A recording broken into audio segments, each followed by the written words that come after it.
There will now be an opportunity for silent prayer or meditation.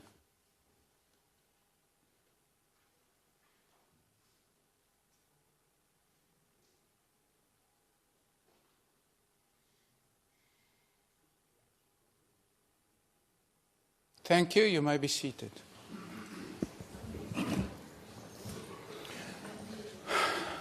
Good afternoon, honourable members. Before we get to the business of the day, there is one announcement. There is a technical difficulty with the screen that is to display the counter, I want to say, in terms of time allocated to speakers. At the moment, it is not functional. The table staff has asked technical services for assistance some time ago, but we've thought not to delay the debate any further. What we will do as an interim measure is that we will announce the time allocated to each speaker, and then 2 minutes before the time is to run out, we will just inform speakers to that effect, and again 1 minute before that, and hopefully in the meantime technical services will arrive and assist. Thank you. The Secretary will read the order. Debate on vote number 19, Social Development Appropriation Bill. Thank you. I now recognize the Honourable the Minister of Social Development to introduce the budget. The Minister has a time allocation of 20 minutes.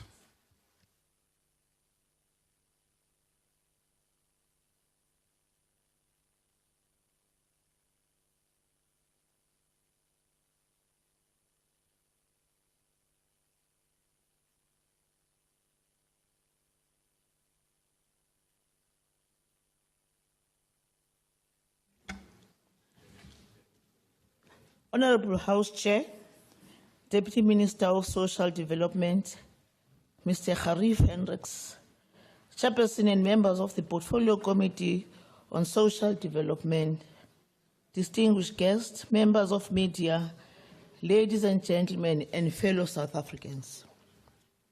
Honourable House Chair, it is with a deep sense of responsibility and distinct privilege that I table the 2024-2025 Budget Vote 19 of the Department of Social Development.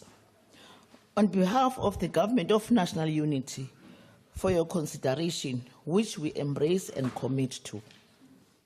The Social Development Portfolio, which comprises of Social Development, National Development Agency, and the South African Social Security Agency, lead government efforts to forge partnerships through which vulnerable individuals, families, and communities become capable and active participants in their own development.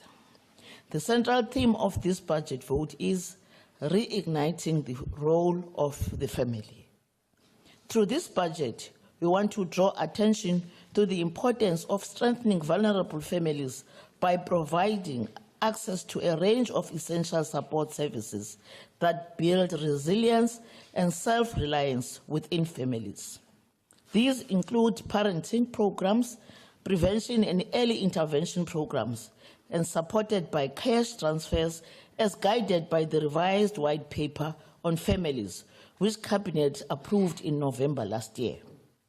It is through the strength and support of families that we can foster society where every individual, especially the vulnerable, can thrive with dignity and safety. Chair, I would like to thank President Ramaphosa for the great opportunity with a privilege to serve the people of our beloved country, South Africa. I table this budget vote deeply conscious of the weight of the expectation on the social development portfolio to take urgent measures to support vulnerable families facing the devastating natural disasters occasioned by climate change and soaring food prices.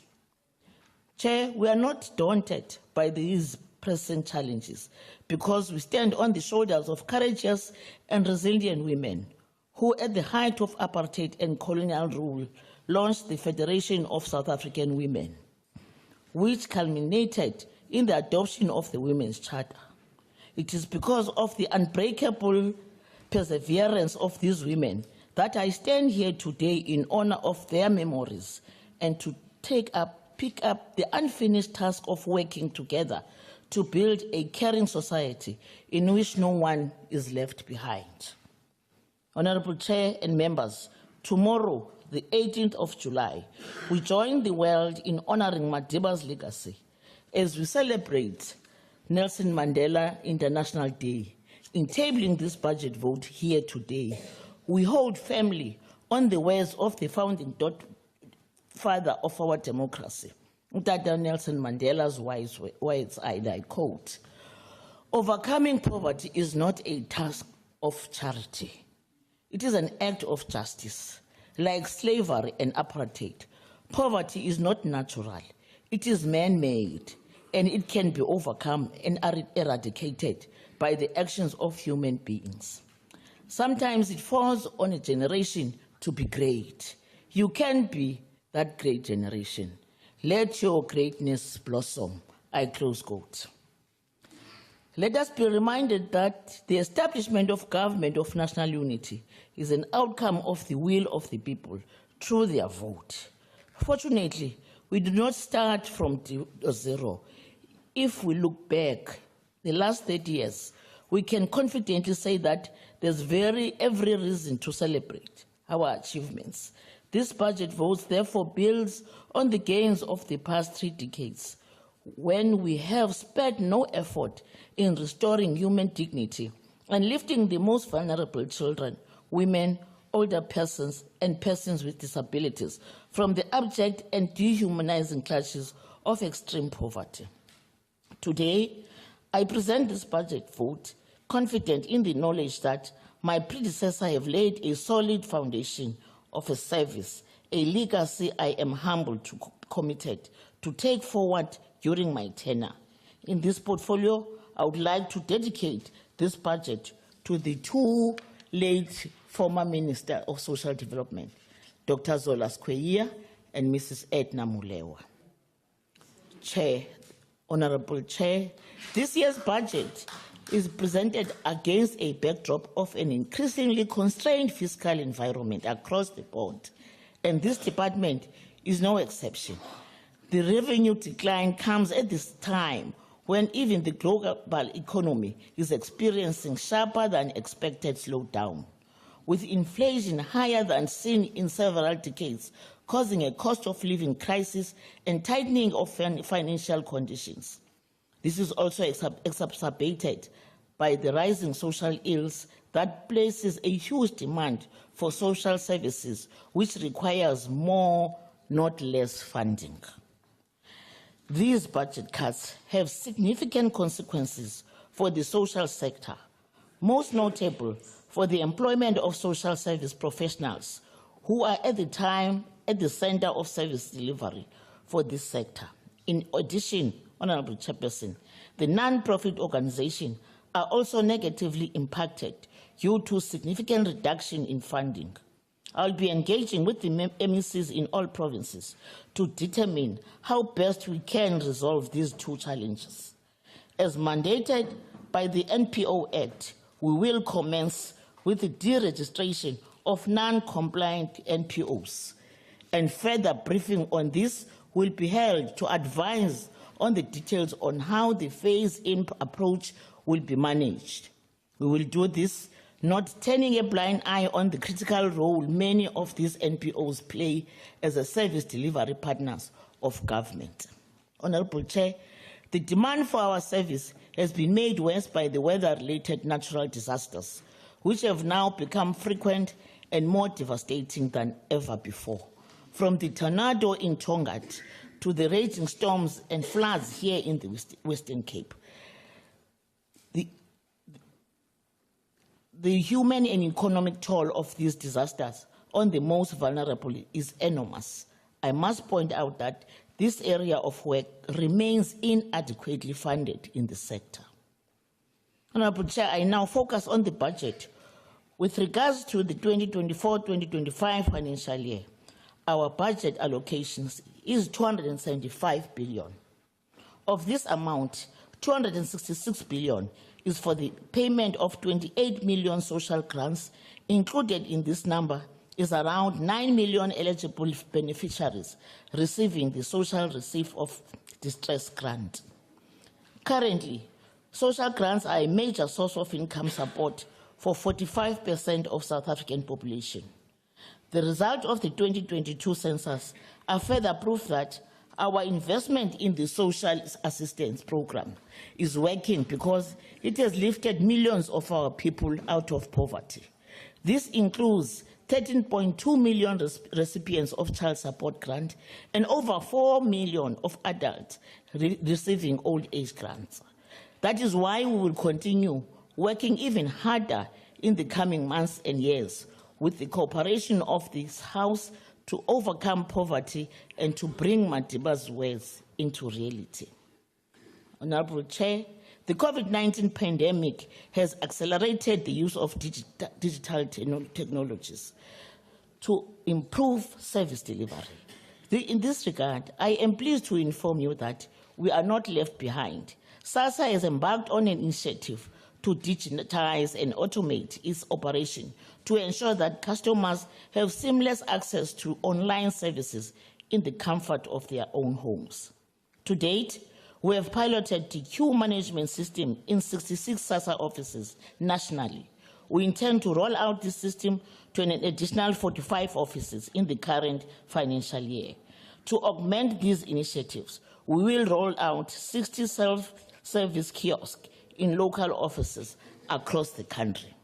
The cornerstone of these initiatives is the business process re-engineering, which involves the integration of cutting-edge digital technologies, streaming operation, enhancing efficiency, and leveraging digital tools to redefine service delivery standards. Chair, since 2012, SASSA has progressively modernized the social grants payments space by ensuring that every social grant beneficiary has access to a bank account. From 2018, we have gradually phased out cash payment points, reducing their number from approximately 10,000 in 2018 to the last 500, which were closed towards the end of the previous financial year. The shift away from high-risk payment instruments like cash aims to enhance financial inclusion for social grant beneficiaries with the national payment system, the primary payment system used by everyone in South Africa. Chair, this means once your money is deposited into your bank account, it's yours, and we encourage SASSA beneficiaries to use their bank cards for payments. Only withdraw small amounts of cash for purchases that can be made with your card to minimize risk. Chair, the extension of SRD grant until March 2025 has given us an adequate time to finalize the draft policy on basic income support, which will be tabled in Cabinet this financial year. This forms part of our social security reforms towards establishing the comprehensive social security system envisioned in the National Development Plan. To give effect to ensuring the integrity of the social assistance framework and systems, we have set aside an amount of 15 million rand this financial year towards the operation of the inspectorate. An amount of 212 million rand is allocated to the National Development Agency this financial year to implement its mandate. And in this regard, I have directed the board to expedite the implementation of the NDA turnaround strategy, a new operating model, with a special focus on the resource mobilization. Our families, Chair, are greatly impacted by gender-based violence and femicide, as it is often led to fractured relationships, emotional trauma, and lasting effects on children, victims, as well as other family members. As a country, we are implementing the National Strategic Plan on Gender-Based Violence and Femicide, which is anchored on 6 pillars. The department is leading on Pillar 4, response, care, support, and healing, while contributing to the others. Our efforts this year is on the expansion of shelters, the Kuselega One-Stop Center, and the provision of the psychosocial support services. I have received a full briefing on the Gender-Based Violence Command Center, and we are strengthening the operations to make it more efficient and effective. Honorable Chairperson, HIV and AIDS infections still remain with us, especially among young people, and we are working to upscale our prevention and social behavior change programs throughout the country. A person with a disability may require special care and protection to ensure their well-being and full inclusion within the family. In realizing their inclusion and ensuring that their rights are promoted and protected, a policy on social development service for persons with disability will be implemented. Honorable Chair, the country is facing high prevalence of alcohol and drug abuse, which has devastating effects on families and communities. In this regard, the National Drug Master Plan serves as a blueprint for addressing the scourge of alcohol and drug abuse.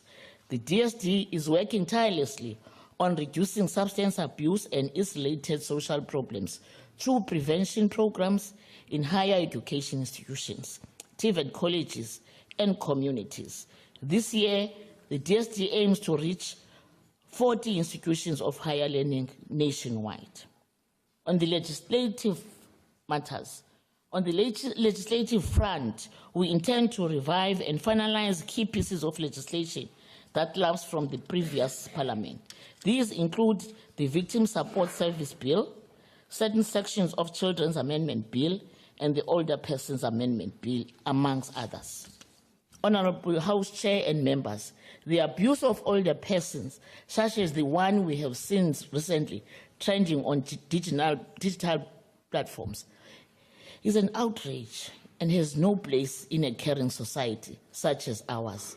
As families and communities, we have a legal and moral duty to report such to law enforcement and National Helpline for Elder Abuse. The perpetrators of these crimes acts against our elder persons must face the full might of the law and their details be entered into the Older Persons Abuse Register. Chair, in line with this year's budget vote that says reigniting the role of the family, I call on all families across our country to spare no effort to ensure the care and protection of our children, our elder persons, and people with disabilities by giving them love, care, and support to live decent and dignified lives. Chair, one of the most urgent administrative tasks that is receiving my attention since I took up the office is ensuring that the filling of all critical posts, including the filling of the Director General's post in the current financial year.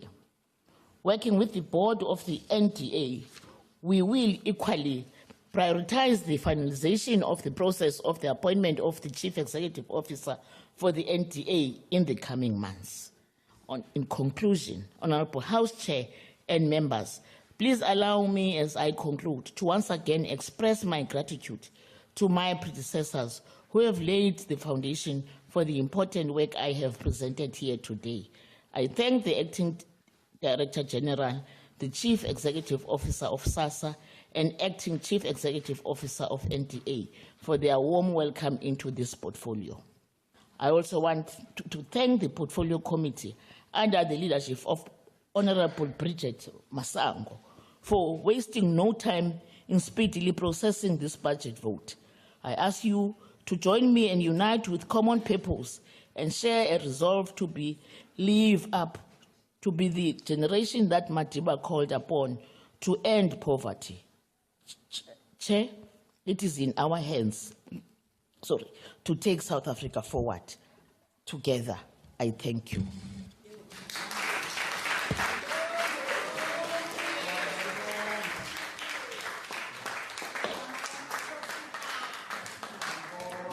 Thank you, Honourable Minister. As it is, you spared 3 minutes of your time, so we will add that to your 5 at the end if you need it. Thank you. Honourable members,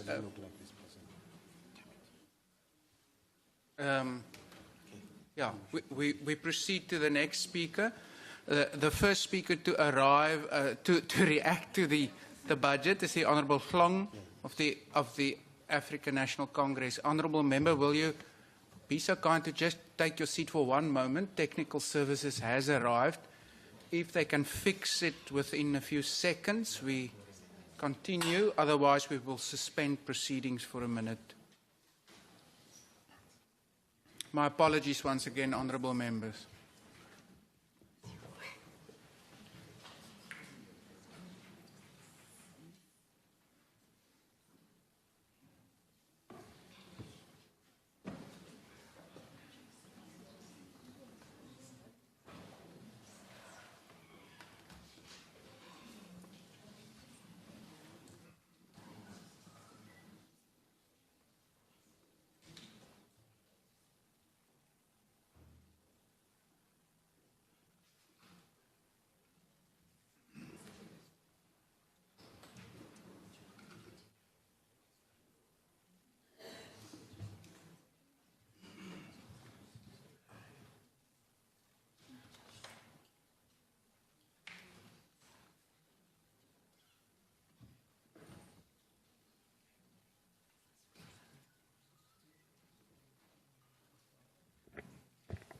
Honourable Chair.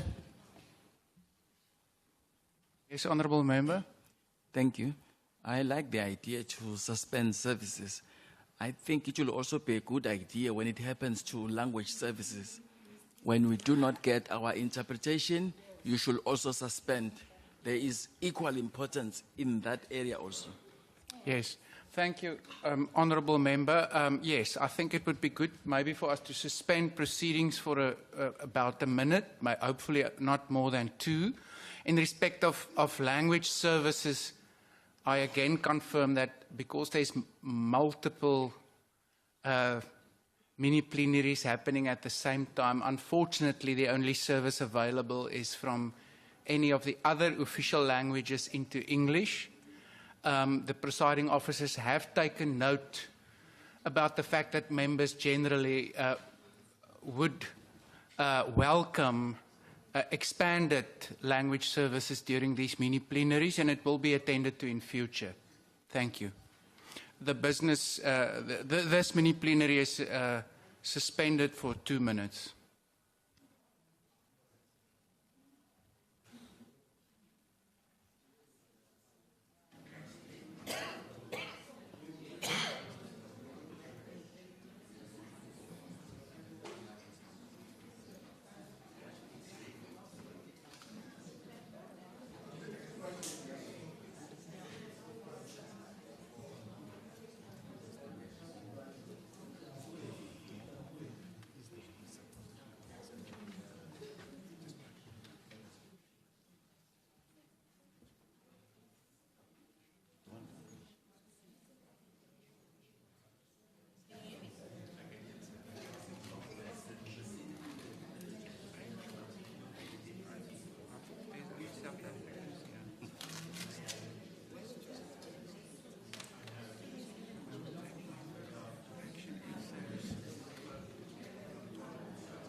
She from ActionSA. No, that's Frenchman.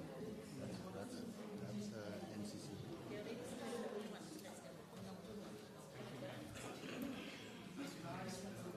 one with the black dress sitting next to the lady in white. No, she's not here. Also, ActionSA.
Chair, this is typical GNU. It doesn't work.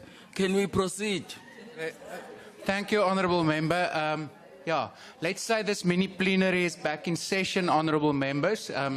Honourable Member, luckily, I don't want to say for the GNU because Parliament is of course different to the GNU, but luckily it has been fixed, so we are ready to proceed. Honourable Flong, you may return to the podium. 8 minutes is available to the Honourable Flong. Chair of the House, let me not miss this opportunity to first congratulate our newly appointed Minister, Honourable Sisi Tolashe, and wish her well in her noble task. Let me further take this opportunity to congratulate our newly appointed Deputy Minister, Honourable Hendricks. To our ministers, kindly accept the assurance of our highest consideration, and always remember that unity is our greatest asset. Honourable members, South Africa is often categorized as one of the most unequal societies in the world.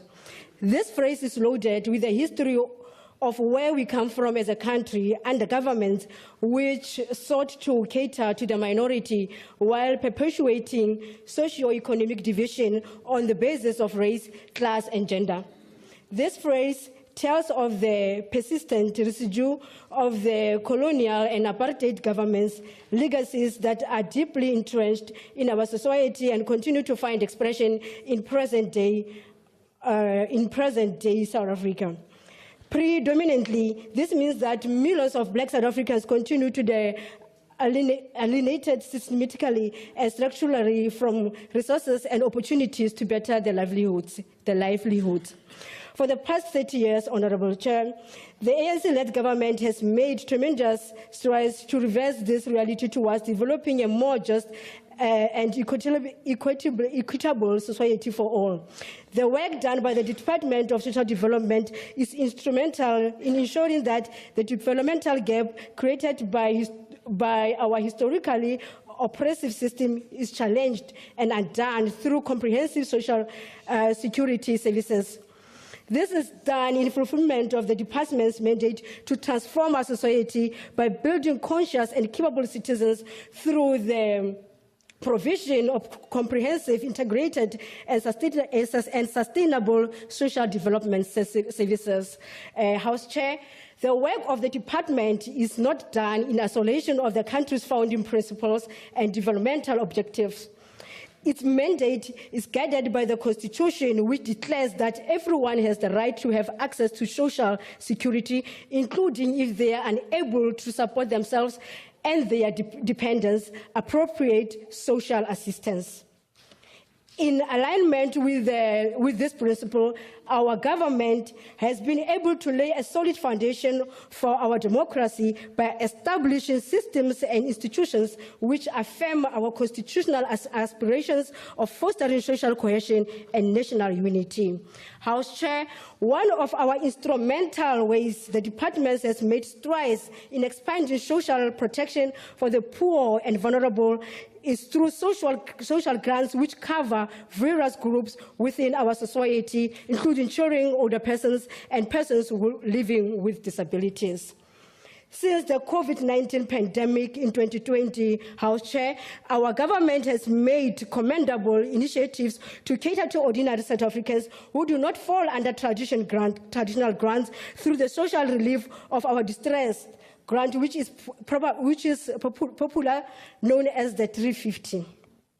As noted, House Chair, in the budget speech delivered by the Minister of Finance, this initiative has come to the lead on by many to provide not only House Chair themselves, but their families and well. Therefore, we applaud the step taken by the Treasury to work for the Department to work with the Department of Social Development in ensuring improvements with the grants and ensuring that it is extended until 2025.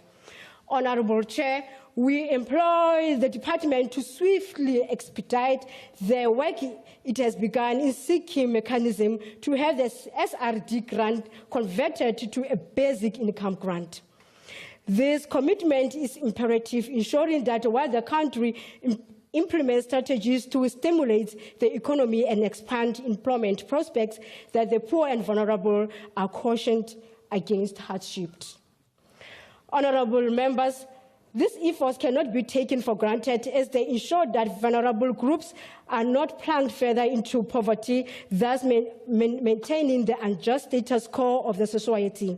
These are the democratic gains that we have secured in the past 30 years of our young country's democracy. As we begin the 7th administration and start writing the history of the next 30 years, we must ensure that we guard and defend our democratic gains and not regress as a nation on issues of poverty, justice, equity, and social protection. House Chair, this observation is made in full appreciation that despite the commendable strides taken by the departments to elevate poverty and empower people and communities, much remains to be done to rid society's social ills and create sustainable opportunities to the development of members of the society. It is anticipated, honourable members, that budget vote will enable government to continue to lay a foundation for the next 30 years by strengthening our systems and delivering impactful programs which transform the livelihoods of South Africans. Honourable Member, 2 minutes remain. It is anticipated that the budget vote will assist in expanding the capacity of government to restore the dignity of all citizens and cater to those in need. Ours is to ensure that the country's development is inclusive and that we leave no one behind. Ultimately, we are striving for a victimless society where all members of the society are empowered and provided with resources and opportunities to realize their full potential. A society where our differences and diversity are not points of divergence, but are regarded as our biggest treasure and are respected and declared as part of our integrated and nonsense South African identity. We are committed to defending the democratic gains of the past 30 years of democracy and building the essential institutions and systems established to build just a sustainable society we rally behind. The words of the former President Nelson Mandela, as long as poverty, injustice, Honourable and Member, 1 minute left. As long as poverty, injustice, and gross inequality persist in our world, none of us can truly rest. Overcoming is not just gesture. House Chair, charity is an exert of justice. It is protection of fundamental human rights, the right to dignity, and a decent life. Thank you, House Chair. Thank you, Honourable Member. The next speaker is the Honourable Masango of the DA. Honourable Masango has 6 minutes. Honourable House Chairperson, Honourable Minister and Deputy Minister, Honourable Members, ladies and gentlemen, good afternoon. While the mandate of the Department has always been to serve South Africa's poorest and most vulnerable, thereby supporting the principle and importance of democratic values, human dignity, social justice, and equality, the reality on the ground is vastly different. For at least as long as I've served on this committee, which is nearly a decade, we have continued sharply with evidence-raised challenges that continue to wear down the poor and vulnerable, but these have fallen on deaf ears. I, for one, am very happy and hopeful that the Honourable Minister Dulashe has, during her inspiring first address to the committee, committed to addressing the issues plaguing her new department. She has promised to fill key critical executive positions in both the department and its entities. We hope that the systemic failures affecting SASA and its chronic late payment of grants, lack of social workers in the department, and the vital subsidies to NPOs will be key priorities. It is shocking that the critical partnerships with the NGOs who provide vital and statutory services and support are being cut to the bone or not being paid at all. It is important to note that many of the social ills plaguing our communities cannot be addressed in silos. Social development needs to work with other departments like health, home affairs, basic education and justice, to mention just a few, to ensure that various concerns like gender-based violence and femicide, substance abuse, the assessment and issuing of disability grants, and the issuing of important documentation are addressed.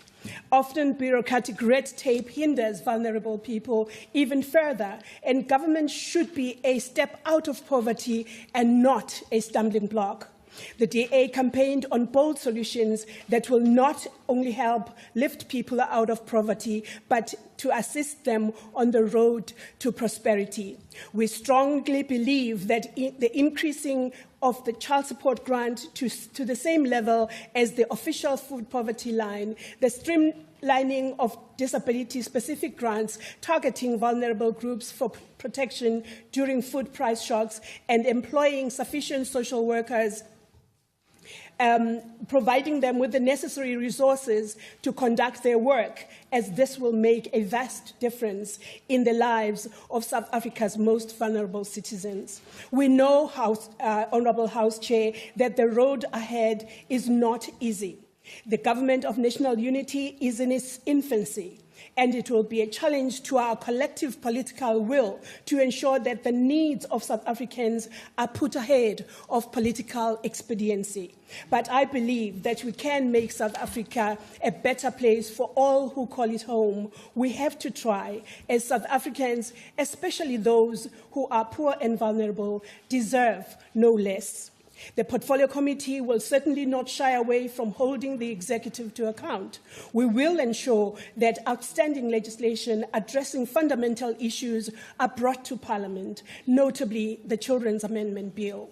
The committee will also keep an eye on the department's management of its finances. We hope that the department has plans in place to ensure that irregular, wasteful, and fruitless expenditure, standing at 18.5 at the moment, will be eliminated. We further hope that the department will ensure that SASA officers are not only capacitated, but that the ICT systems used on a daily basis are maintained to such a standard that regular outages and system downtimes are a thing of the past. The committee will be conducting oversights, and we hope that the department has plans in place to effectively address long hours of queues, telephones not being answered, and vulnerable people facing all manner of ill weather to receive the much-needed and life-saving assistance. In the past, many of our concerns brought to us by constituents in need were not fully addressed.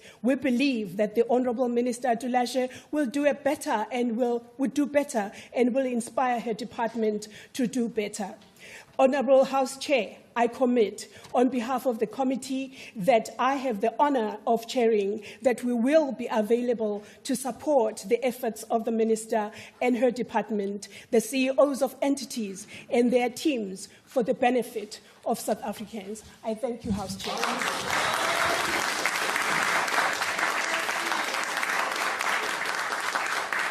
Thank you, Honourable Member.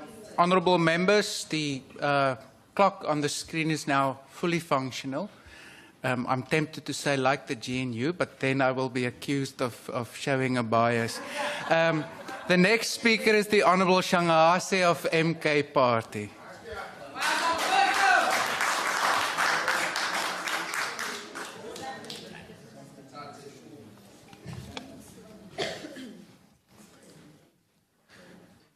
Honorable Chair, Honorable Minister and Deputy Minister, and Honorable members of the House, I greet you all. Before I proceed, I brought the revolutionary greetings from the President, our President, Jacob Mhlanganyelwa Zuma.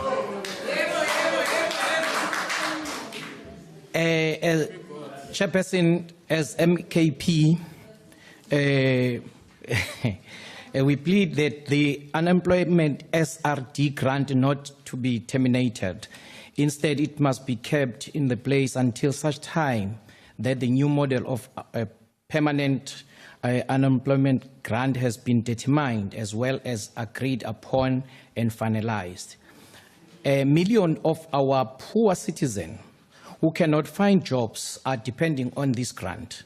Some have even gone so far as having used this grant to establish small businesses. Some are using it to put food on the table. So, as we know that poverty is raving our nation, especially the poor of the poorest, who had been happen to be black in their majority.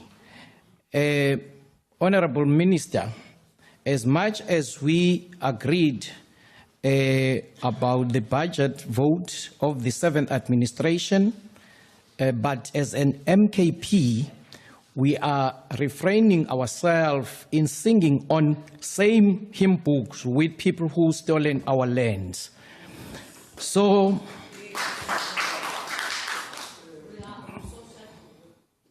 yes, I know. Though, especially those poor of the poorest who happen to be black in their majority, though not enough, some have managed to find innovative ways of enhancing the grant to put their children through schooling, special primary schooling and so forth.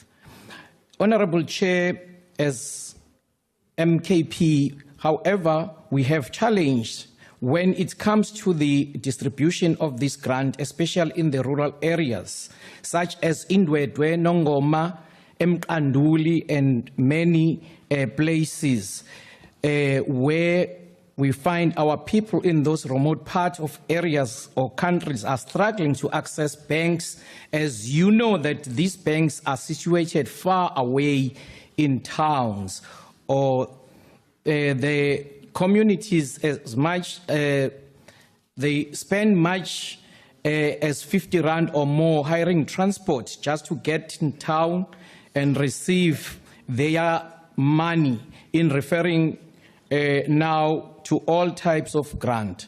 That are the responsibility of this department. We need to find ways of getting this grant to be paid out closer to our people, even in the rural areas, as well as fast and efficient, because it is, if our community go to have people waking up early in the morning, around about 2 o'clock in the morning, just to receive their grants, only to find that at 2 p.m. they find that the systems is not working. And then our people are suffering big time. It's not efficient. We also need to introduce the cell phone notification facility for our people so that they can be able to see when the money has been paid into their bank accounts. Some of the issues I've already mentioned here, such as the closing down of post offices as we know that number of post offices are closed down in number of areas in South Africa. And then as MKP, we plead that this issue of closing down post office revisited. I would like, on behalf of the MKP, would also like to advocate for the reinstatement of the food parcel for the elderly as well as for the sick ones. These food parcels are helping in implementing the grants, of which some are not adequate enough, addressing the plights, basic needs of our poorest of the poor. Some of our people who are ensuring various illness end up their medication with taking their medication in the empty stomach. And as we know all that they need to be, people who are sick need to take their medication with food or after meals. Failure to do so can lead to very serious or catastrophic health implication. Lastly, Honorable Chair, the issue of whether an individual meets the criteria to receive or not to receive grant cannot rest solely on this such thing. Some people have given money through their bank accounts that can be misleading since donation or once-off payment. Ngaloku ngichaza ukuthi uma kuke kwangena imali yomuntu ethize mhlambe isihlobo sami kwi-account yami immediately leyo sizo also liqhamuka kwi-department bese luyamiswa. Siyacela ukuthi lungamiswa ngenxa yesimali esuke ingenile iqhamuka mhlambe kwisihlobo sami esisuke singifakele yona. Ngakho ke ukukhulumela bonke abantu siyafisa ukuthi i-department Chairperson, can we please protect Honorable Shaman?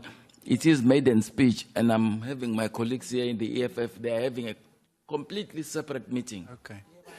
Thank you, Honourable Member. Honourable members, please raise your hand and only speak once recognised. Honourable Member, you have my protection. I did not notice that there was discord in the progressive forces already. Can I proceed? Please continue. Okay. Thank you. Honourable Chair, and then this old age grant OAG should be continued.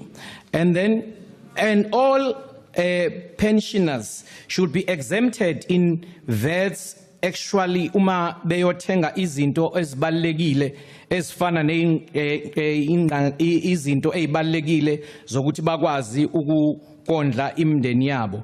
And then lastly, Honourable Chair, ngiyafisa ukuthi istafu sakwa development, social development sibe istafu esizokwazi ukuthi sibe friendly kumphakathi yethu, because sometimes uma ufika kulawa institutions ufika uthole welcomeki kahle, angazi noma mhlawumbe ingenxa yokuba baya underpaywa noma mhlawumbe basuke be heavy load abasuke benayo. And then we ask noma we plead ukuthi kube khona nabantu abazokwazi ukusiza ama social workers ethu, such as ama auxiliary workers. Honourable Member, unfortunately your time has run out. Okay, I'm about to finish. Okay, thank you. I now recognise the Honourable Marais of the EFF.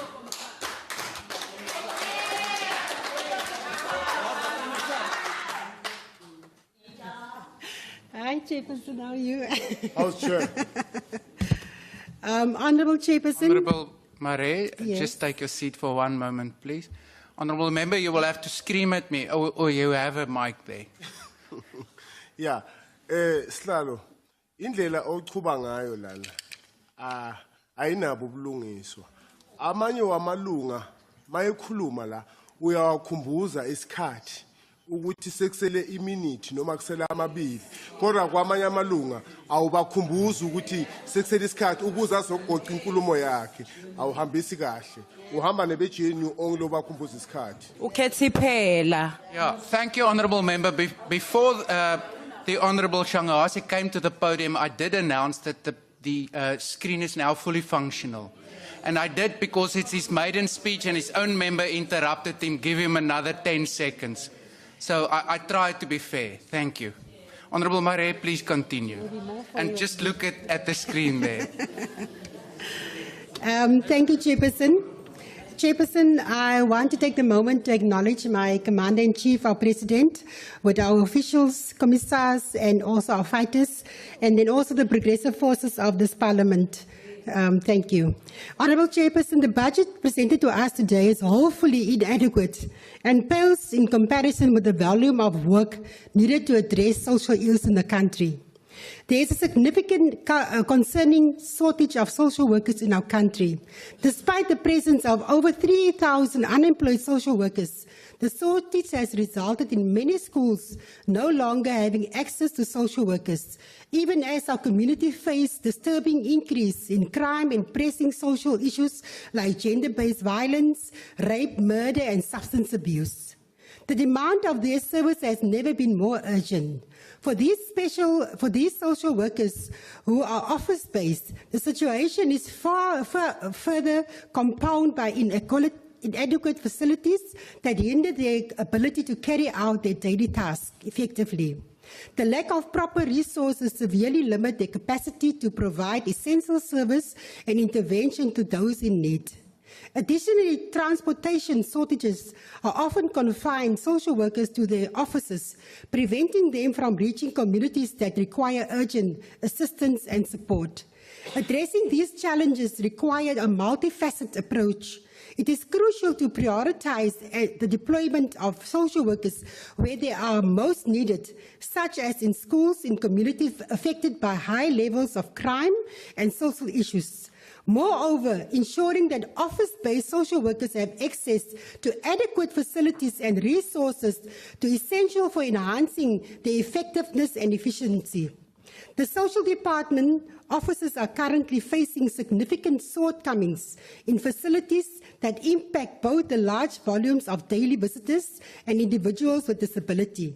The absence of necessary accommodation means that wheelchair-bound individuals are unable to access these offices, highlighting critical accessibility issues. Moreover, there is a pressing need for well-designed strategy and effective managed and persistent queues that often overwhelm these offices. The increased demand for services has surged, underscoring the necessity for comprehensive planning and resource allocations to meet community needs adequately. The condition at times, the complete absence of bathrooms is particularly alarming.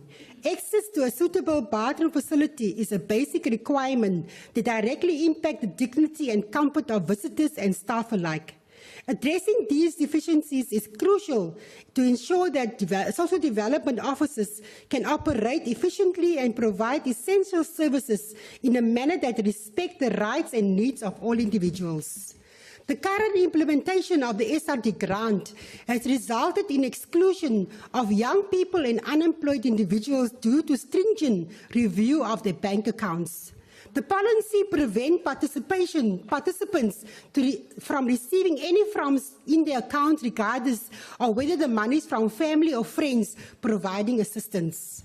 Shockingly, even the minor deposits such as 50 Rand can lead to individuals losing their eligibility for SRD grants, jeopardizing their crucial monthly income.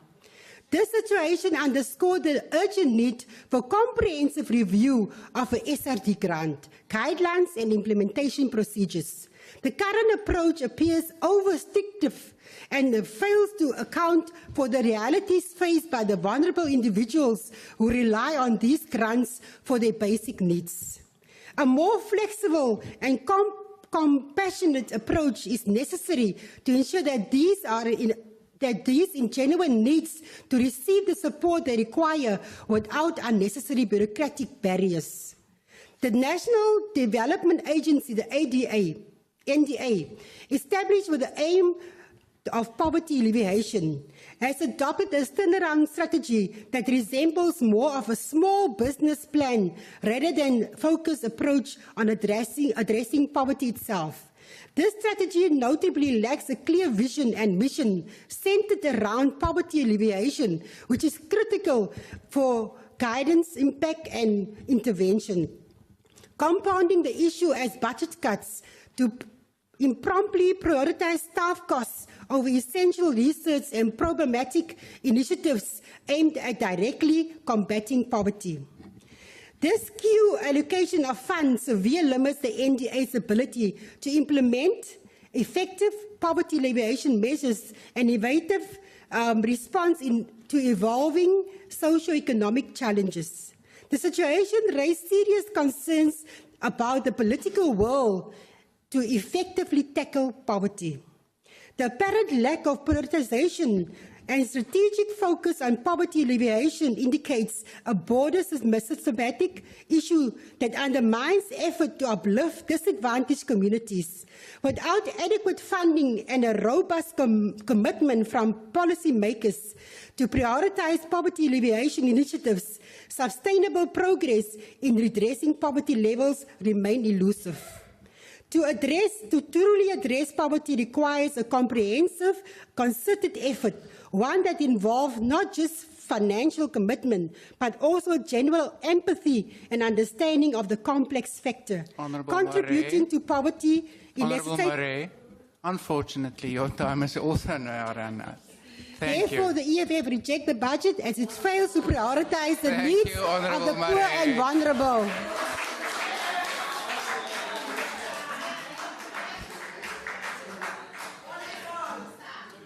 Honourable members, I now call to the podium the Honourable Machi of the IFP. Welcome, Honourable Member.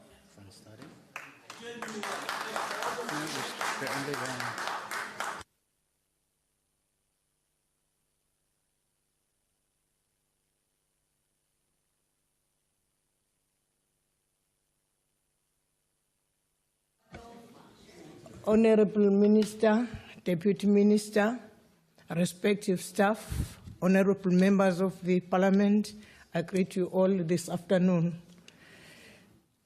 Honourable Chairperson, the Department of Social Development is tasked with developing and monitoring the implementation of social policy that both creates an enabling environment for and leads to the reduction in poverty, and to ensure the provision of social protection and social welfare services for all South Africans.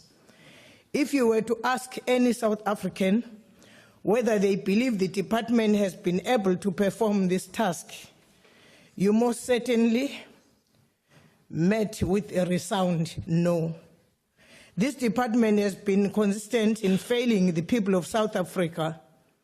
Under the previous administration, the IFP has highlighted the fact that roughly 7,000 social workers were trained by the states, yet remained unemployed. We also noted that NPOs, the backbone of many impoverished communities, remained severely underfunded, with many having had their budget cut, leaving our children and the elderly vulnerable.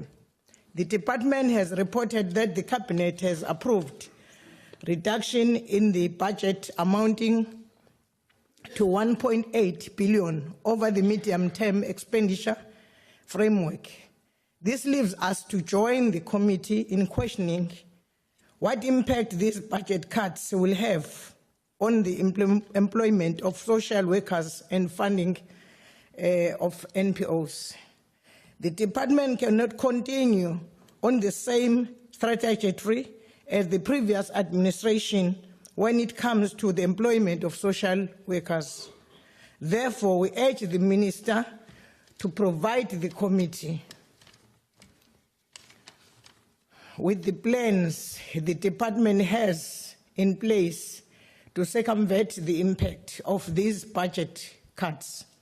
While we welcome the new minister's proactive stance on filling critical vacancies, such as the position of the DTG for welfare services, the CFO, the DTG for the corporate support services, and the DTG for strategy and the organizational transformation, the people of South Africa have to be able to feel the value of these posts that have been filled by having their needs met.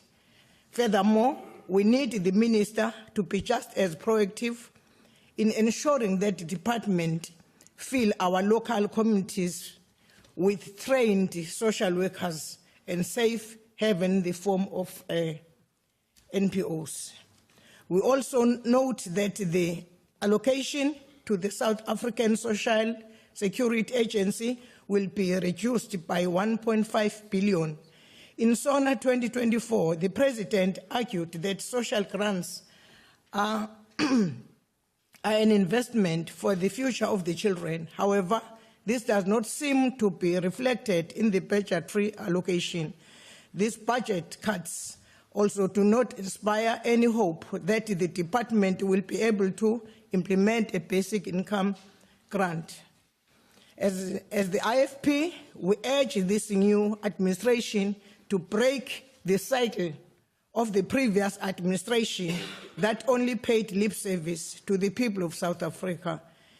In consideration of the comments made, the IFP accepts the budget with the hope that this new administration will truly prioritize the most vulnerable in our country. I thank you. Thank you, Honourable Member. Is there a speaker who will represent the PA in this debate? If not, we move on. I call to the podium the Honourable van Staden of the FF+.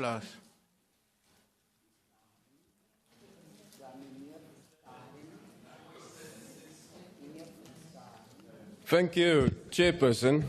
I want to begin with the following. Let's build true equality. The Freedom Front Plus supports the rights of the most vulnerable individuals in our society. The inadequate funding of non-profit organizations like children's homes and homes for people with disabilities constitutes a violation of the basic human rights of this part of our society. The subsidies paid to children's homes are particularly inadequate. Seeing as these children's homes are tasked with taking care of homeless children who have been placed in the state's care by the court, it is unacceptable that many of these homes are on the verge of closing their doors. People with disabilities should be empowered through appropriate training opportunities, and their rights should be protected. Granting blind and deaf individuals access to education and communication with state institutions by means of Braille and sign language should be a priority.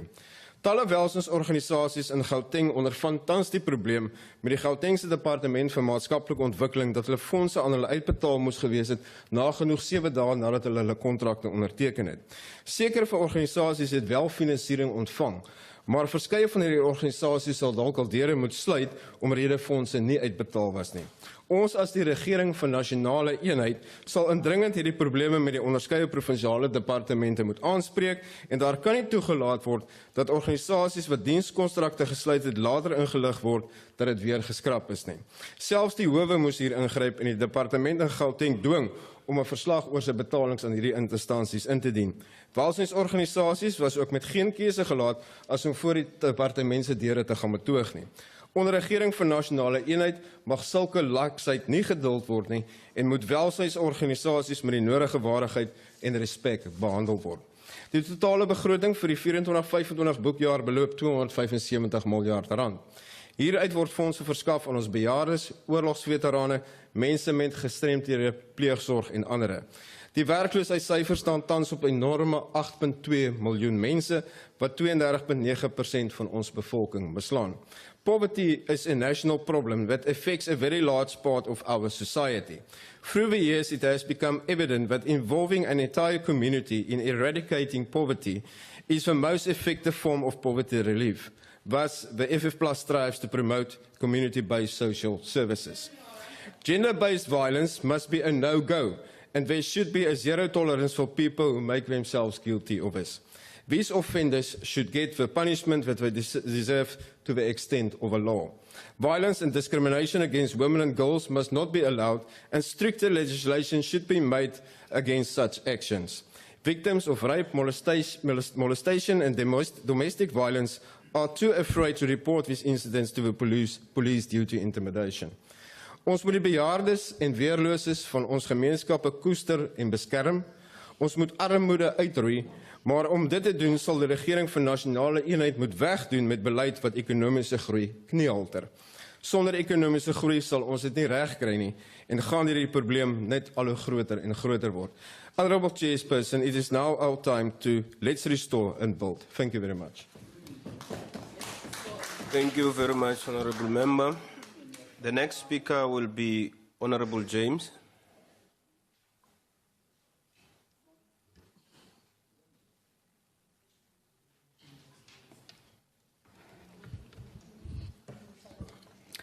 Thank you so much, Chairperson. Good morning to Honorable Minister and Deputy Minister.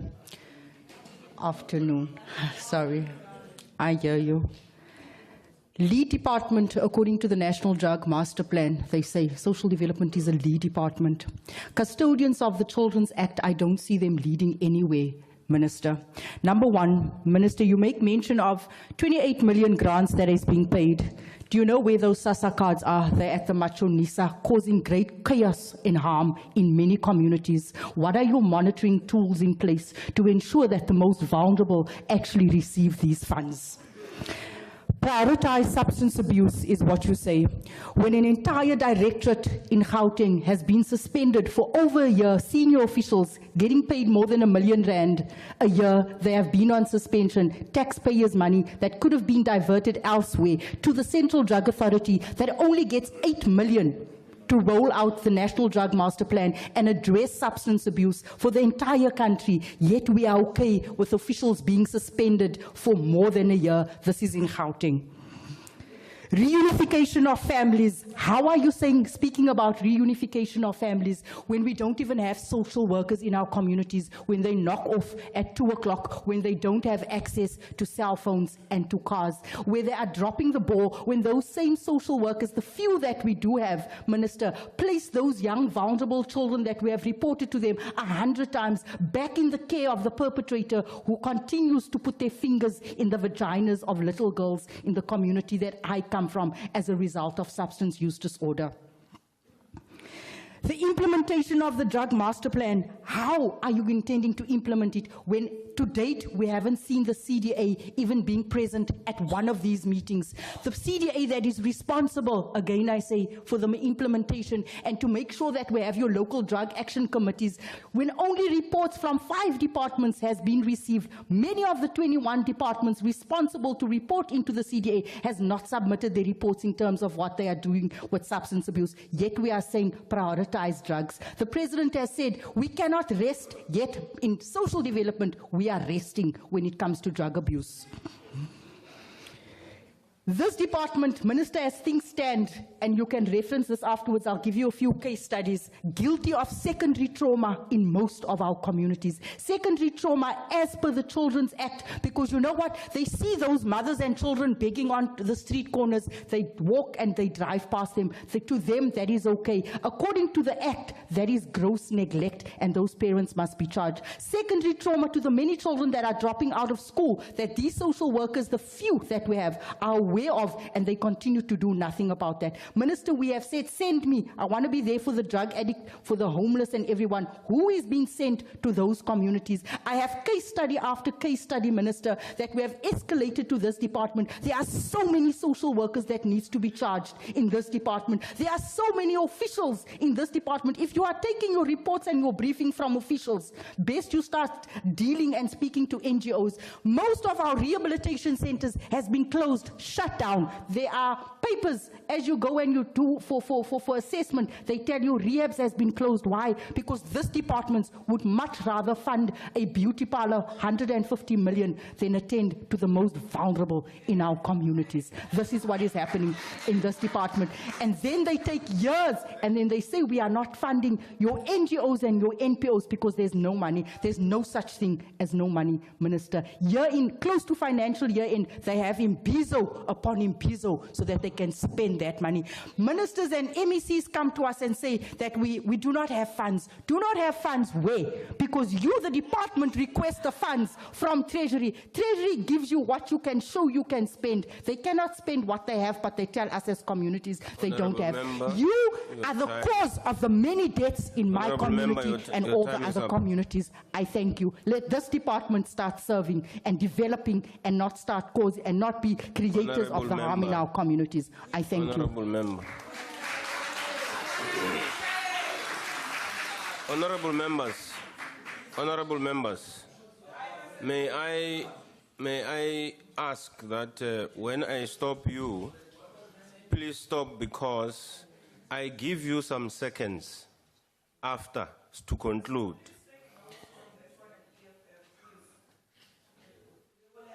So when I stop you, please stop, because I already have given you some time to conclude. Thank you very much. The next speaker will be the Honorable the Deputy Minister of Social Development.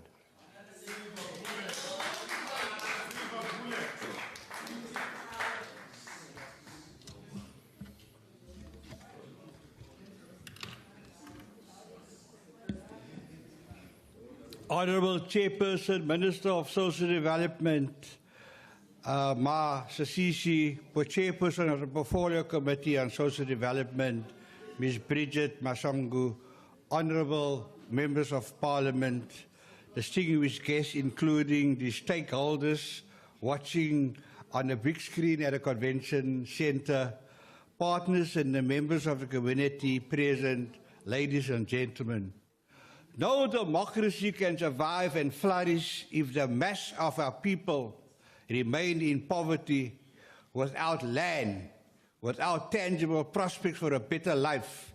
Attacking poverty and deprivation must therefore be the first priority of the democratic government and the 7th Parliament.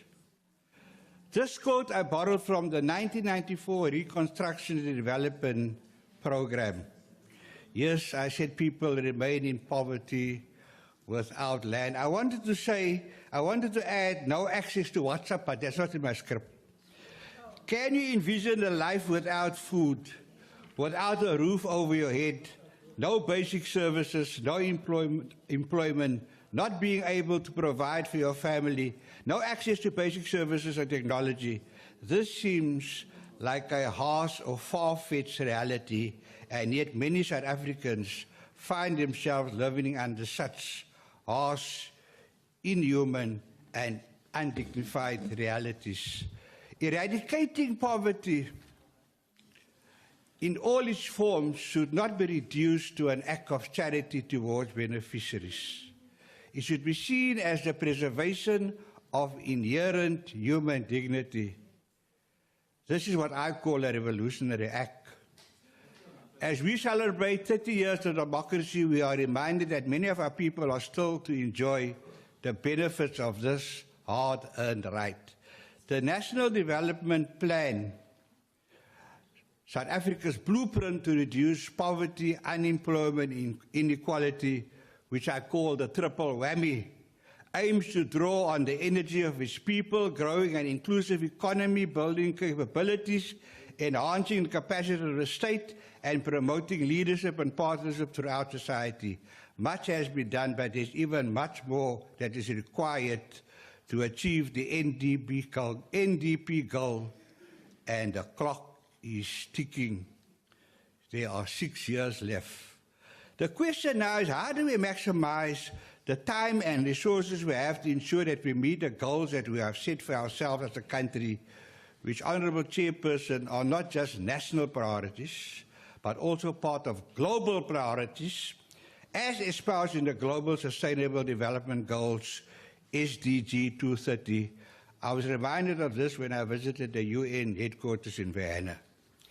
One of the key interventions critical to the achievement of poverty reduction is the establishment of the social protection system. South Africa is hailed as a developing country, one of the most extensive social security systems in the country. Another structure in society that has borne the brunt of poverty is the family. Poverty has and continues to be negatively impact on the structure that is a cornerstone of our social fabric. The family is the cornerstone.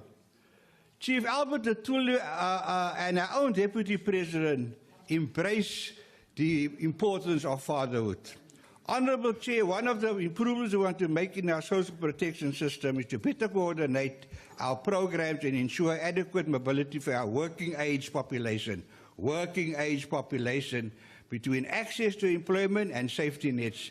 Given the magnitude of unemployment, we must find ways to link working age, social grant beneficiaries to income streams, thereby reducing dependence on social grants as their only source of income. We are piloting such a program with Finmark Trust. The program identifies social grant beneficiaries, especially those receiving child support grants, many of which are young unemployed women. The aim is to ensure that they can access other economic opportunities and sustainable livelihoods. Honourable Chair, in closing, I want to quote a statement by a beloved statesman and former President Nelson Mandela as we commemorate Nelson Mandela Month. A simple vote without food, shelter and healthcare is to use first-generation rights as a smokescreen to obscure the deep underlying forces which dehumanize people. Thank you very much. Thank you. Deputy Minister, the ACDP. ACDP. Honorable Nontenja.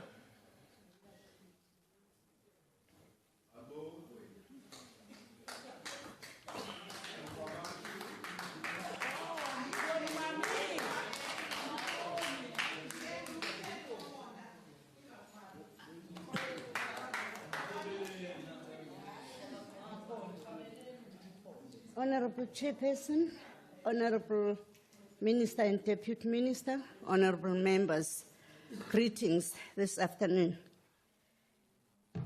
The UTM is of the view that the budget that's given to social development is inadequate, considering the role that must be played by this department. We are looking at a situation where the department has vacancies that are not filled, and it's not just any vacancies. We are talking crucial executive vacancies. We are looking at saying the department seems to be lacking social workers. They are not having sufficient social workers, while we know that there's a plus minus 9,000 unemployed social workers. We are saying the department should look at filling up the vacancies that are open, both the executive ones and the social workers, for the department to be able to deliver what is expected of the department. Another issue is the challenge faced by DSD grant applicants and beneficiaries.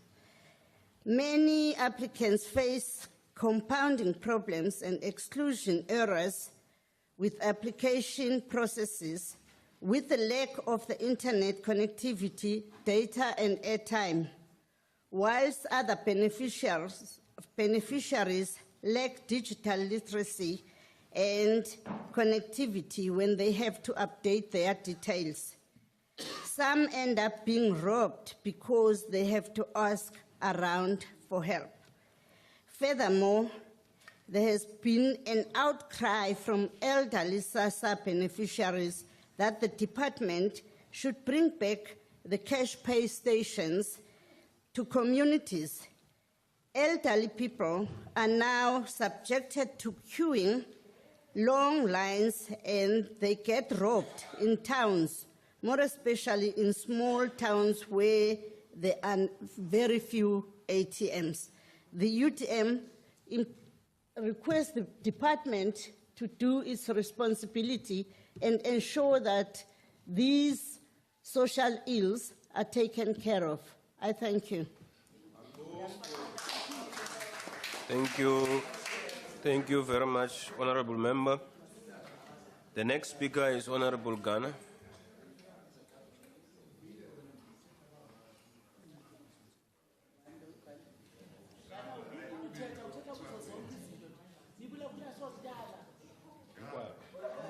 Nkensile mtramashitulu nkhense swinene mtramashitulu nkhensa nkarhi lowu ni nga nyikiwa wona ndanda ku xeweta holobye na xandla xa holobye ni xeweta vahlonipheki va huvo na maAfrika-Dzonga hinkwavo lava nga tshama va hlalela njhekanjhekisano lowu. So, Honorable Minister, what do South Africans want to see from this budget? What do they want you to do? They want you to ensure that social grants are paid to the right and deserving recipients. They want you to ensure that the SRD grant is equally paid to deserving recipients and that it's the correct NPOs and NGOs that receives funding from the department. They want you to use this budget to remove all the corrupt elements in the department, the ones that are selling grants to non-South Africans. They want you to employ more social workers in communities. We're a country with so many social ills. You have listed them: alcohol abuse, drug abuse, teenage pregnancy, the continuous, the HIV and AIDS. But we have many social workers that are sitting at home. So our social ills are increasing, but the number of employed social workers is going down.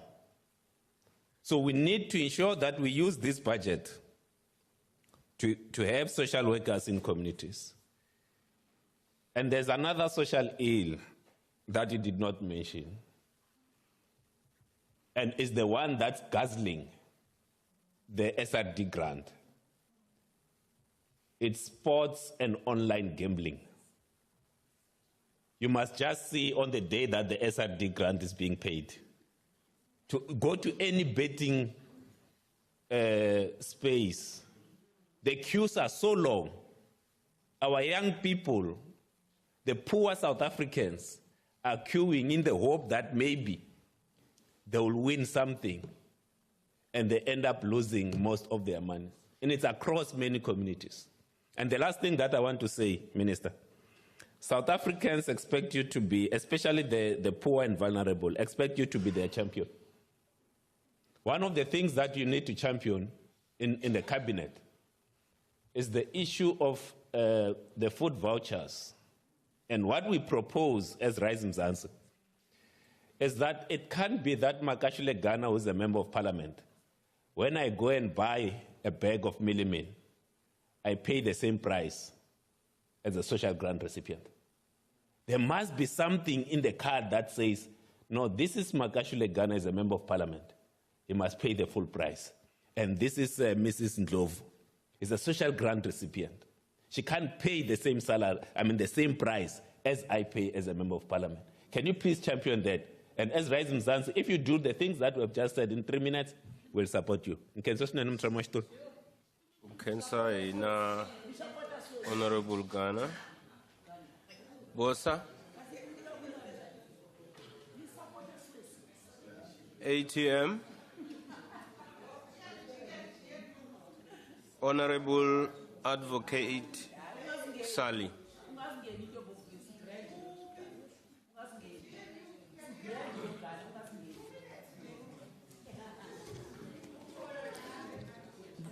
Honourable Minister, Honourable Deputy Minister, Honourable Chair, Honourable Members, guests, staff, I greet you with the universal greetings of peace. Assalamu alaikum.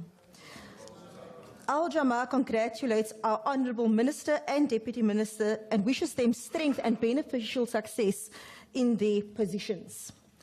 Working in the most vulnerable communities, empowering and uplifting is indeed a responsibility and a duty upon all of us.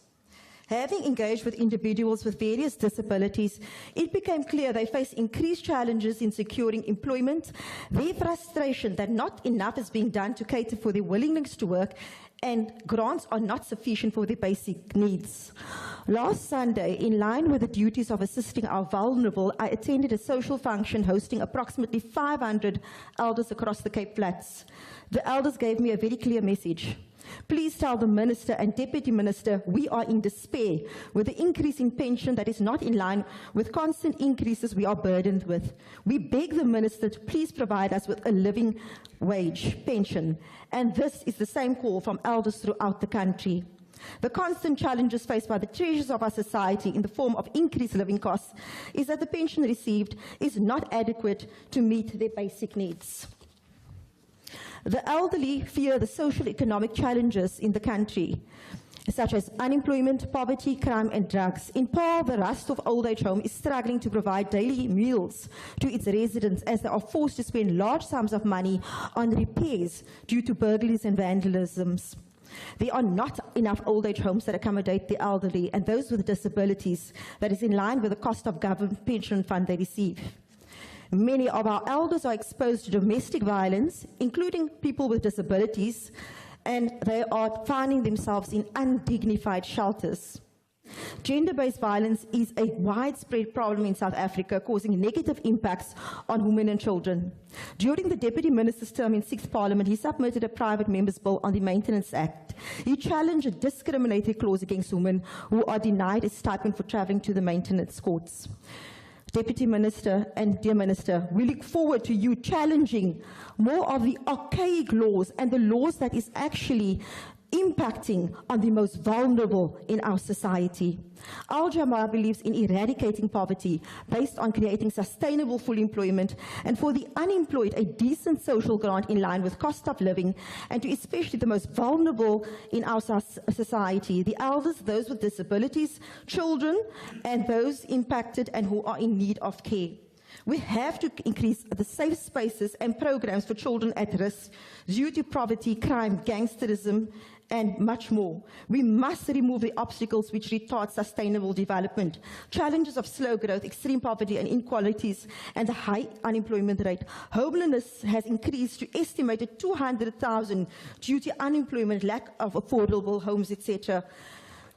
Deputy Minister and our dear Minister, we have noted about smart villages. Honourable Member, your time has expired. Thank you. Thank you. We support the budget, but we do believe that there should be an increase in the budget to support the most vulnerable. Honourable Member. Honourable Members, the next speaker will be Honourable Frenchman from the NCC. Maiden speech.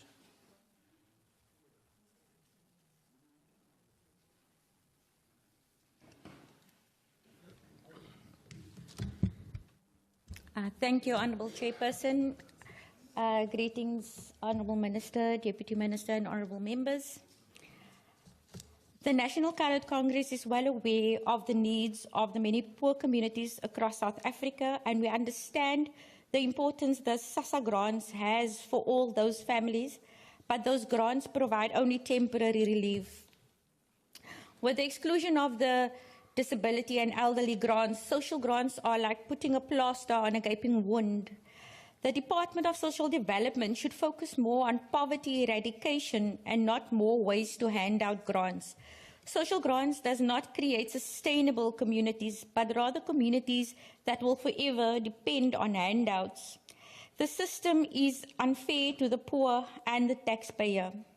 Social grants must be issued as a short-term plan, and more money must be allocated to the eradication of poverty through skills development and on-the-job training. By providing more social grants to an even broader age group, we are telling our youth that they don't need to become anything. We are telling the youth that it is okay to remain poor because the government will give you a 350 rand from birth up until the age of 59. This is not creating sustainability. It is a death sentence on our youth. Our communities don't need more handouts. What they need are more schools, access to jobs, and an aggressive approach to skills development. Social development should focus on eradicating the ghettos and not keeping them in existence. Thank you. Thank you, Honorable Member. The UAT. The next speaker will be Honorable Abrams.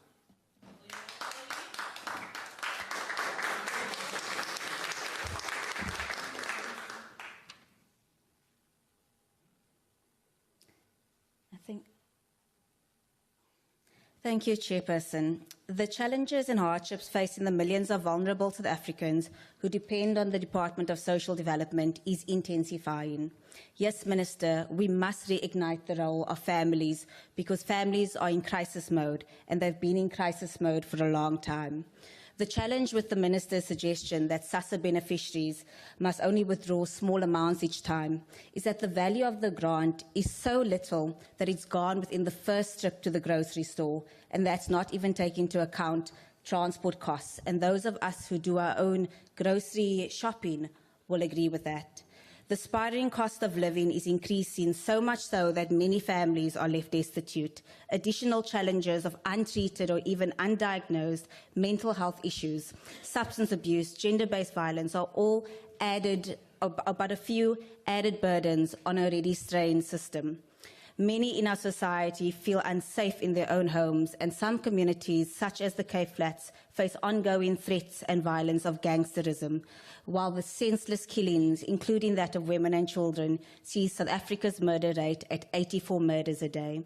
Just last week, an Eastern Cape mother was arrested for allegedly killing her 2-year-old son by dousing him with paraffin and setting him alight, while his 7-year-old sister watched this violence. Jocelyn Smith from Saldanha Bay remains missing, her mother and associates in the dock with no additional information on Jocelyn's whereabouts or well-being. The brutal attacks on the vulnerable children by the very people who are meant to care and protect them are becoming far too frequent, and it must be condemned by society in the harshest manner. This is the social climate in which this budget is tabled and in which we need to engage constructively to find solutions to ensure this budget truly serves the needs of vulnerable South Africans.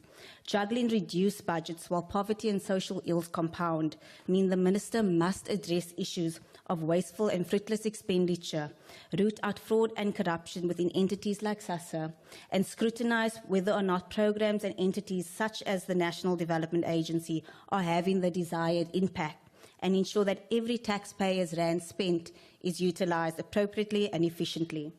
Minister, apart from filling the critical vacancies within the department and its entities, which you have committed to do, there are life-saving social security policies which remain in draft format since I began in this committee in 2019, such as the maternal support policy, a solution for pregnant mothers to access life-changing nutrition for their unborn children, but also a solution to bridge the gap between birth and accessing the child support grant, a database that can be shared with Home Affairs in order to expedite birth certificates, a crucial document which gains access to the basket of government services, which leads me to the next draft policy on integrating children grant beneficiaries with government services, a mechanism to ensure vulnerable children receive an holistic basket of services, a means for this government to provide every available opportunity to a vulnerable child to succeed and not become yet another school dropout, drug, crime or gang-related statistic, a means for a new mother or a grandmother to not have to be sent from pillar to post, often falling out of the system because they've become disillusioned or they have given up hope. When families have become disillusioned with government or failed by their own family support structure, or when an overworked and under-resourced social worker does not get to them in time, it is the NGOs, Minister, who step in. The very same NGOs who provinces fail to pay on time, in full or at all, and that is even if they are receiving government funding. Minister, it is welcome that you will take up this ongoing issue at MINMEC because it severely undermines the integral role that NGOs play in the humanitarian relief in South Africa. Chairperson, substance abuse disorder has become an all-too common denominator when we look at the breakdown of families and the prevalence of GBV and child abuse, which also brings into question the implementation of the current National Drug Master Plan, the status of the 5th edition, and the importance of functional local drug action committees, and the strengthening of early intervention and aftercare programs. Minister, while fentanyl has not hit South Africa with the same intensity it has in the US, much like drugs and countries with poor border management and inefficient policing, fentanyl, a drug with 50 times the potency of heroin, may eventually infiltrate our communities, and it will make Tik and Niobe look trivial. We need to be mindful of this drug, and we need to be prepared. The election of Honourable Bridget Masango as chairperson of the Social Development Committee ushers in a new era of oversight and accountability, and which I am confident that will restore public trust in the work we do within this committee. Minister Tolashi, I wish you well, and I sincerely do hope that you are the minister to light the much-needed firecracker within this department so that we can finally put the draft policies into action and we can start to see real impact in our society. As a Democratic Alliance, we offer our social development policy to the Minister and the Department for consideration, because the one thing about this portfolio, regardless of which political party you belong, is that we all want to see our people and our children live a life of dignity and to be part of the solution that breaks the chains of intergenerational poverty. Thank you, Chairperson.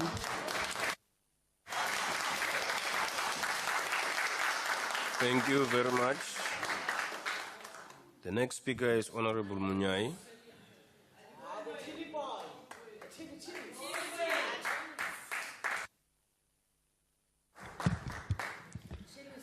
The Honorable House Chairperson, Honorable Minister, Honorable Chair of the Portfolio, Honorable Members, and the people of South Africa.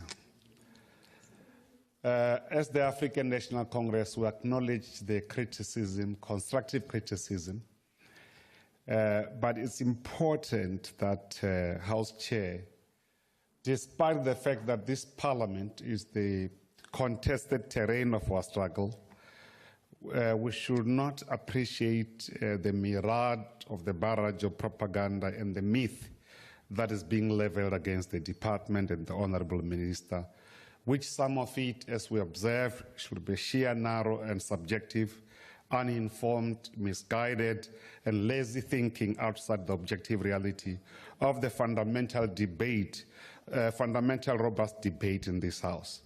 His Excellency, the President Cyril Ramaphosa, said the following, open quote, "One of the most direct action by our government has been the provision of effective social security net.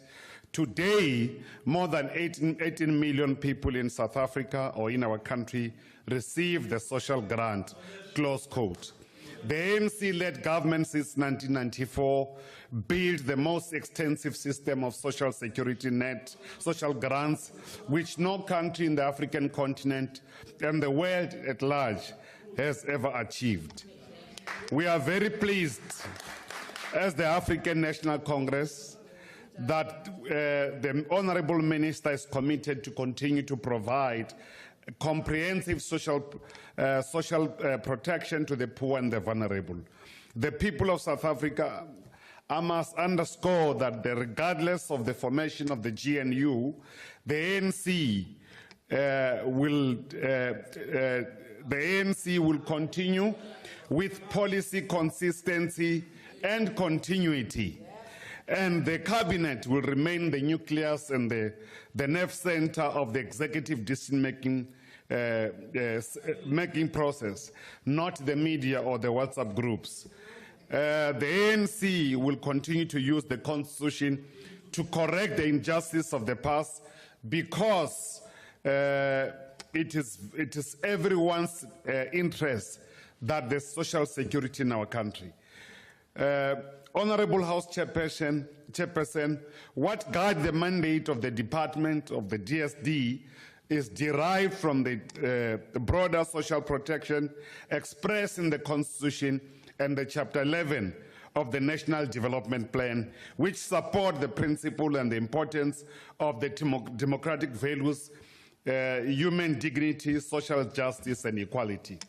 House Chairperson and honorable members, the people of South Africa going forward, through the concrete program of action called the APP and this transitional budget, will have no doubt, Honorable Minister, that you'll maintain the existing social grants, which have been so important in reducing poverty, providing for the poor children with opportunity.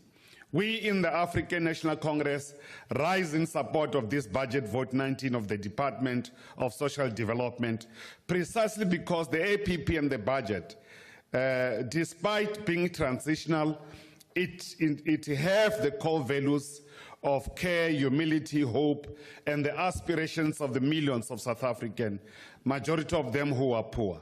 In the context of the Portfolio Committee deliberation, the key and central priorities of the African National Congress arise from the Constitution of the country, as I said earlier. Reasonable steps to be taken with practical and urgent action towards eradicating poverty, addressing the inequalities, addressing limited access to quality of social services, income support, and create opportunities for development through the comprehensive social security, welfare services, and community development programs. The dynamics of inequality in South Africa, Honorable Chair, have evinced various trends since the dawn of the past 30 years in the advent of democracy. Therefore, rising income inequality is not unique only for South Africa alone, and also other places in the world. The African National Congress has greatest appreciation to appropriate proceedings from the understanding of the reduction of poverty. This may not necessarily result in the reduction of inequality. It is antithesis and the dialectical flaw for the social development class 101, for those that did not listen to the minister. In this regard, the impact of the DSD continues to make improving quality of life of our people. Honorable Chairperson. Honorable Mnyai, can you take your seat? Yes, Honorable Member. Chairperson, is the member able to take a question? Honorable Mnyai, are you able to take a question?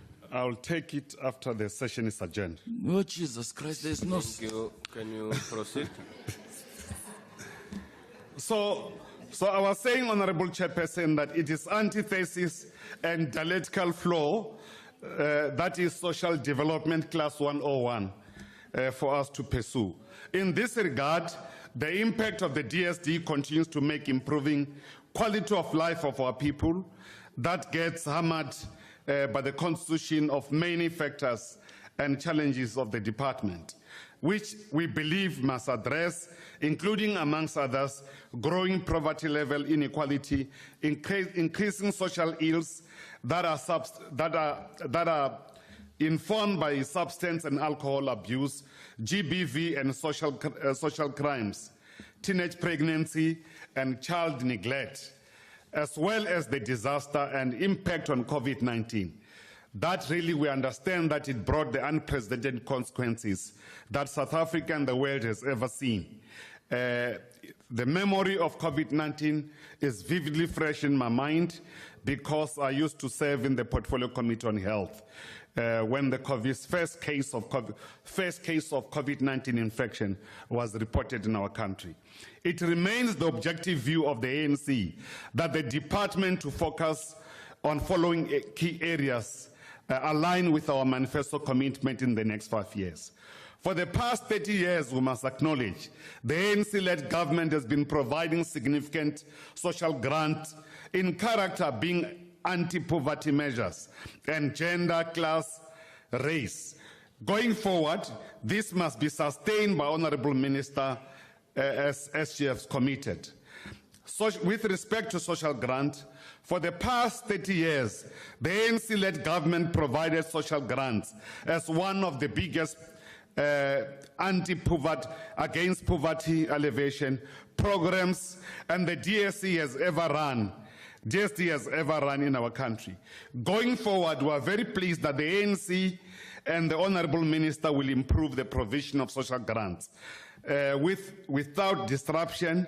To this end, social grants has been so important in reducing poverty and providing for the poor children with opportunities. Going forward, an integrated and comprehensive anti-poverty strategy or framework that address the most affected scourge of our poverty. This includes children, women, and youth that are mostly affected by the scourge of poverty. This includes also the people with disability or differently abled. With regard to the basic income grant, we are pleased that the Honourable Minister is committed to progressively implement a basic income grant for the unemployed who desperately need the support and protection precisely because they are the most vulnerable members of society. In this regard, we appeal to the Department of the DSD to work to finalize the work on approval and implementation of the BIG. With respect to the GBV, it remains the fundamental necessity for the ANC that the department continue to deal with providing of psychosocial support services to the victims of crime and violence. We appeal to the Honourable Minister that the more social workers need to be appointed to be able to address the social behavioral change and challenges arising from social ills, which is important for our department. The appointment of social worker, therefore, must be informed by scientific audit, whether to understand the number that we have within the department. With respect to alcohol and substance abuse, for the past 30 years, the ANC-led government has been fighting against this massive twin scourge of alcohol and substance abuse. Going forward, the ANC must build a broad front of social compact, working with other stakeholders and civil society to implement the variety of programs that defeat alcohol and substance abuse, which destabilize our communities.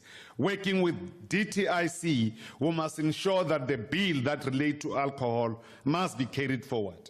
With respect to social protection of children, for the past 30 years, the ANC government has provided for the care and protection of our children. Going forward, the Honourable Minister and the DSD has a national duty to reduce the violence against children, child abuse and neglect, and the department must triple its efforts to ensure that they look for the care of children in our country.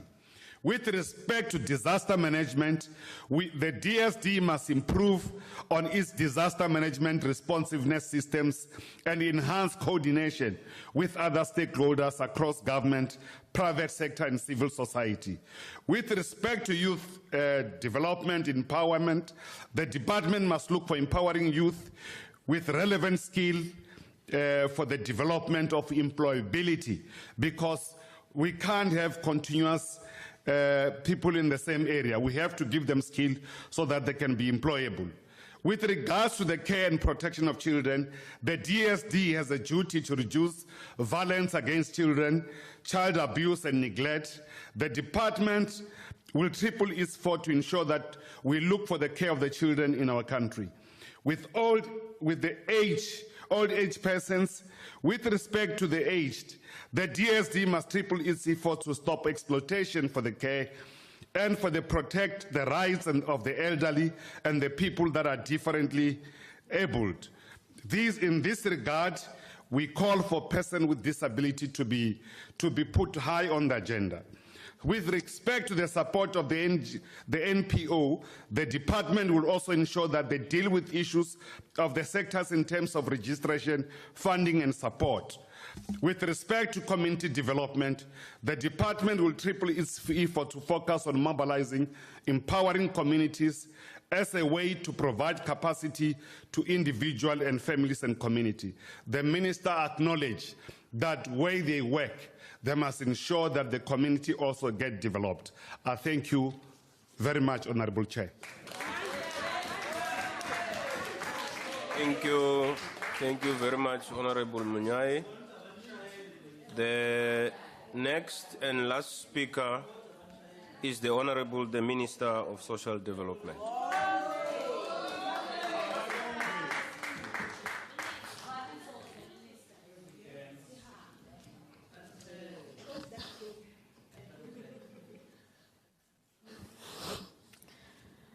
Thank you very much, Honorable Chairperson, the Deputy Minister, members of the Executive present here, Minister Machodin, members of the Portfolio Committee, distinguished guests, ladies and gentlemen. Let me take this opportunity to thank you for this debate and advices which we take seriously. We also accept with dignity your constructive criticism. The Department of Social Development indeed provides social protection services and leads government efforts to forge partnership through which vulnerable individual groups and communities become capable and self-reliant participants in their own development. Chair, the department will continue to build cohesive and resilient families and communities towards reducing poverty and creating sustainable livelihoods. In regard with social workers, the recruitment of social workers, the department has developed a bid to secure additional fund after the strategy was approved by the cabinet. Chair, the department will also work with the government to appoint social workers, other departments to appoint social workers, including in schools, clinics, health centers, and all other areas, to mention the few. I realized and accepted earlier on that this is a sore point for our communities.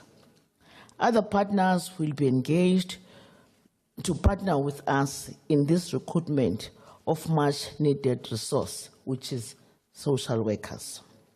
On SASSA, Honorable Chairperson, notwithstanding the challenges previously experienced due to the systemic challenges, we assure you that SASSA will ensure that all its beneficiaries get their monies timelessly in their bank accounts.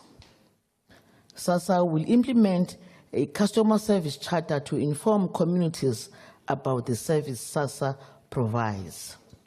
Honorable Member, let me assure you that we will go to communities in making this needed service accessible to our people. That we know best.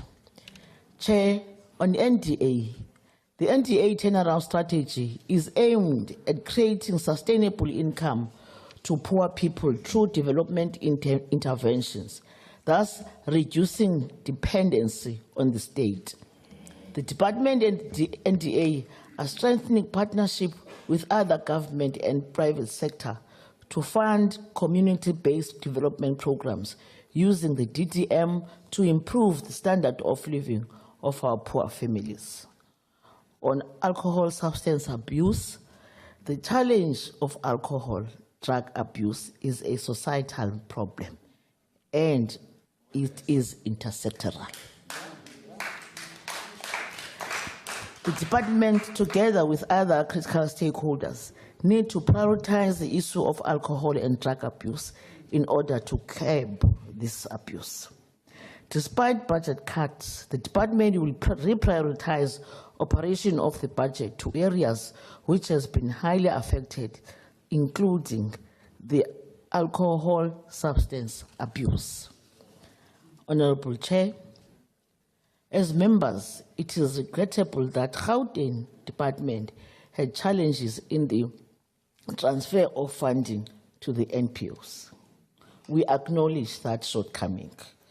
As national, we had several bilateral meetings with Gauteng leadership to resolve these challenges. To date, our intervention has seen 70% of contracted NPO funds transferred. As I have mentioned earlier on, we will work closely with all provinces to make sure that we deal with this challenge. Chairperson, as I started in the portfolio, I will ensure that all that I need to do will to ensure that citizens receive the necessary service. I thank you.